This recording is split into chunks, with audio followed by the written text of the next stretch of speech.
Talk about this Fitech install I did on this truck right here. Just some things I like about it, you know. Give you a little quick overview of the truck. This right here is my '87 Chevrolet R10.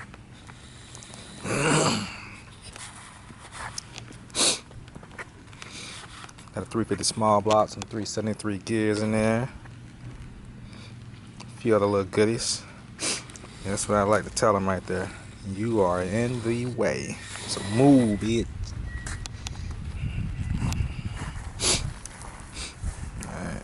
Right there, those are 22x10 in the rear, Bond Speed billet rims, 22x9 in the front.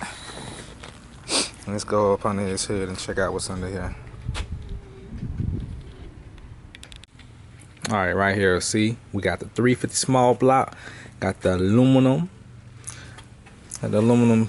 Pro Speed heads on here. I got the Fitech system right there, as you can see. Very beautiful system there. Love the setup. I did the install myself.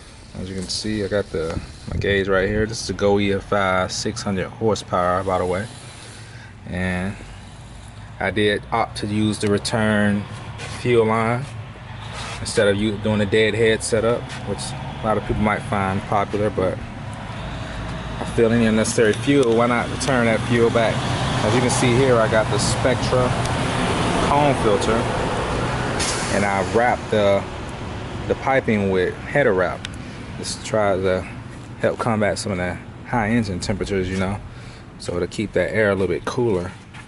So I got that going down through there, and I got, let's see, down here you can see I got the Spectra piping down there, which helps bring in some more cool air into the engine bay. You see that right there, and that goes down to the air splitter and sucks in some cool air there. So if you haven't noticed, this header wrap used to be the same color as this wrap right here, but that high heat changed that color real quick. All right, got the MSD 6AL2 box here. Very beneficial to providing a real nice spark. I got the MSD coil back there. That Pro Billet MSD distributor. So got MSD wires. Very nice setup, real solid. Next thing I'm gonna do here, I'm gonna change out my electric fans. I'm gonna go with some more professional looking fans. These here came out of Subaru WRX. I'm gonna upgrade this radiator too. It does okay, but weather like right now where it's nice and hot, sun blazing, sitting at a red light, that temperature just creeps up. And it doesn't run hot, but it creeps up far beyond into a range that I'm comfortable with. So, you know, it's just something I'm gonna look into doing. But all right, let's check out right here. Alright, we're on the inside now. I'm going to crank it up, let you guys see what this display is reflecting here. Alright, get a closer look here. Alright, you got your RPM. For those that's not too familiar with it, you got your RPM set up and your map. It picks up on a lot of different parameters that you normally wouldn't get with your conventional setup that comes with these older model vehicles, which makes it real nice to have. So I advise you to get you one. I like to go here to the Go EFI Pro tuning setup. This is where I like to make all my fine adjustments. I'm still trying to play around with this rev limit, decel cut, idle control, just a few things. Alright, let's see what it do.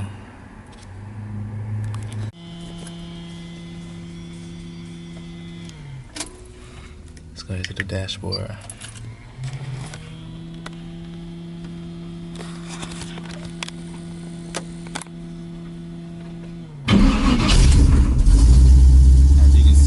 Fire right up, and that's one of the things that I love about this setup. See right now the RPM is a little high.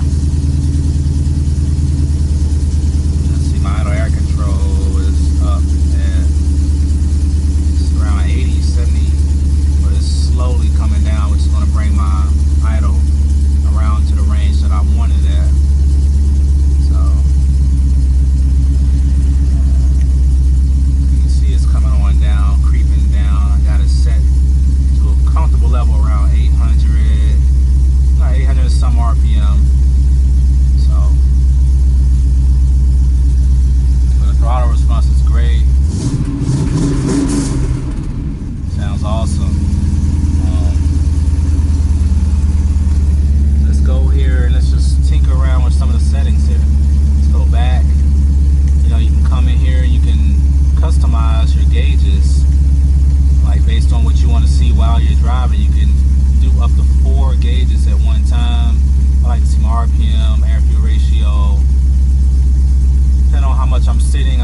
watch my coolant, see how much it creep. And here lately I've been watching my idle air control just to see how much it's moving based on what I'm doing. Air temperature, Fahrenheit, Celsius, you know, the air temp coming into the vehicle. And you got your faults down there.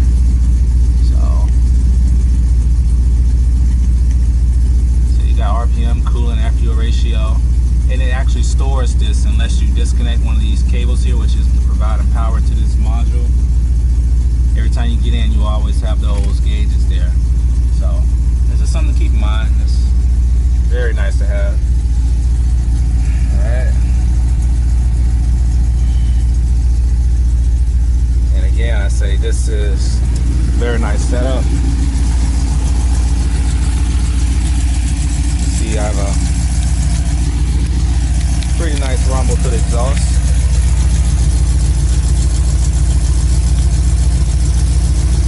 Got my exhaust cut off right before you see my right here.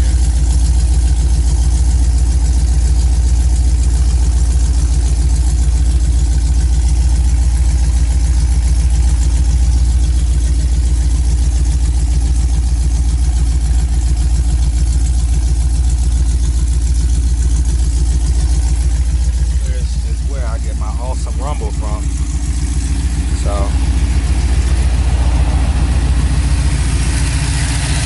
but I'm going to change that up a little bit on the exhaust also.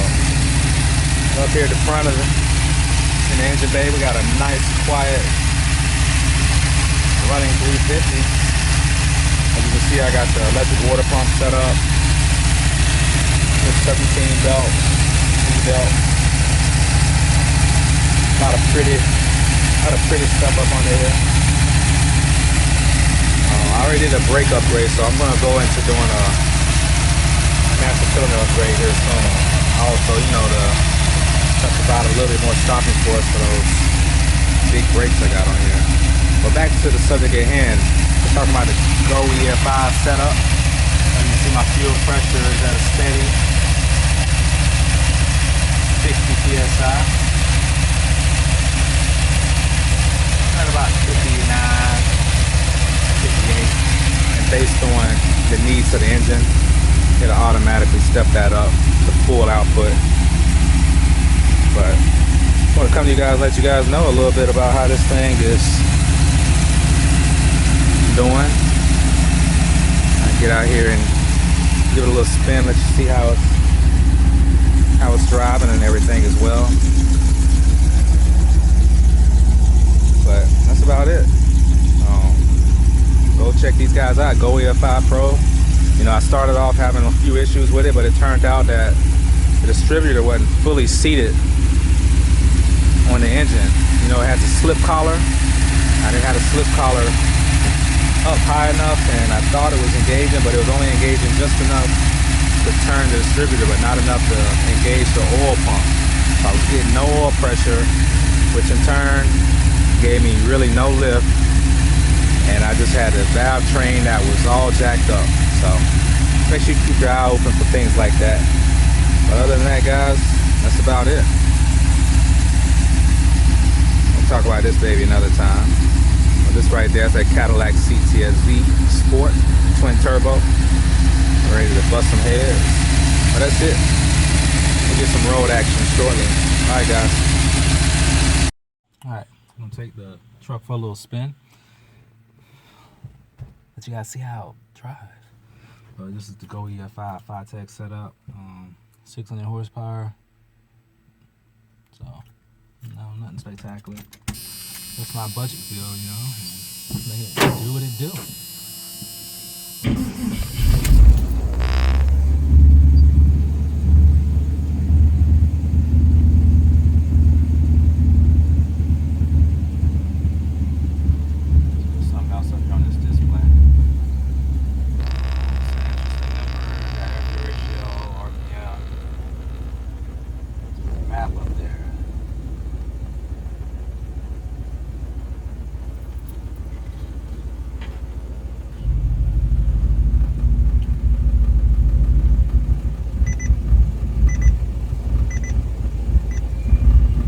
take a little spin around the block just so you guys can, for the most part, see how the truck perform.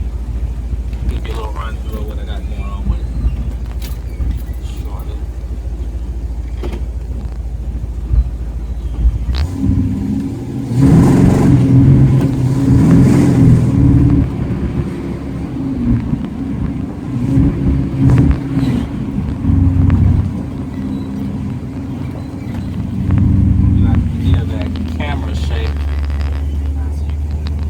Notice I have it on a little cell phone mount. Just have to look back and see this doing all kind of shaking and bouncing. Let's see if I can. There we go. That supports it a little bit better.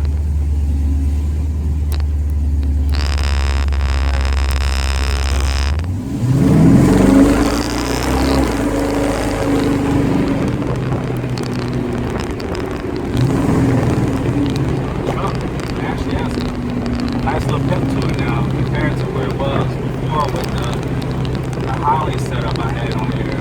If you look at my previous video, you'll see I had a whole new setup with the Holly throttle body, Holly intake.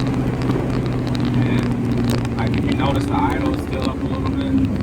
I think that has something to do with the idle decay. That's something I gotta tamper with.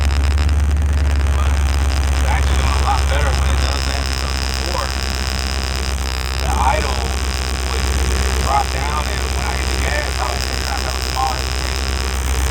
But now that the idle kind of maintains itself at a higher level, due to the idle decay not phasing out as fast, it's actually dropping a lot better.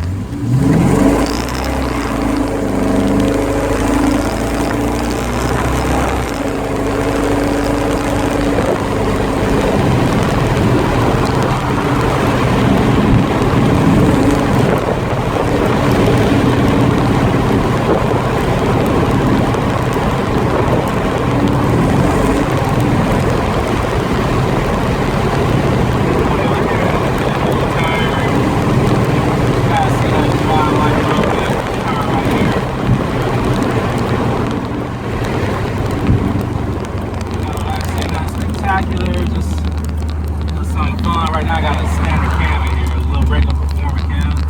I'm gonna put a performer RPM in here.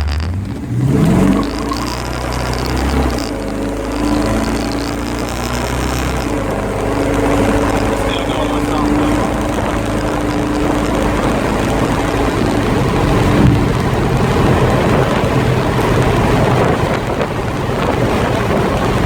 Something make it smile a little bit.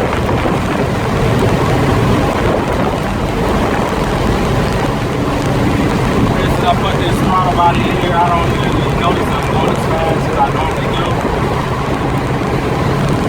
Why, I don't know, but I just don't notice most of the time.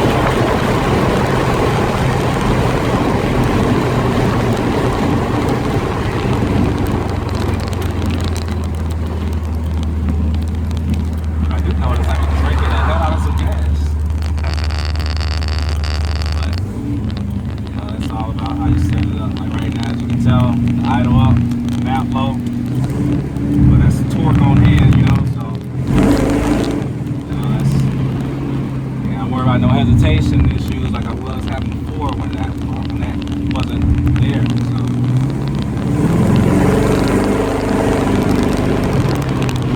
get that cam in here real soon, and go to perform RPM. We'll really wake up the neighbors and that thing chopping.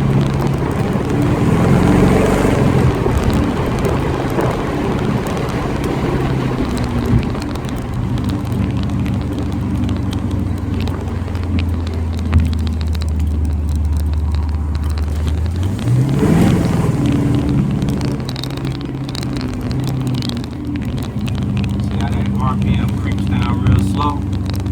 It has something to do with that acceleration RPM decay. I gotta specs read up on that a little bit more. Get a better understanding of it. That's something I do. But I kinda like it though, but as you can tell it's kinda like I got it in a low gear. But that's all because it's still putting all that feel into the combustion chamber when it's not really necessary, but it's there. It gives me a little more torque. When it's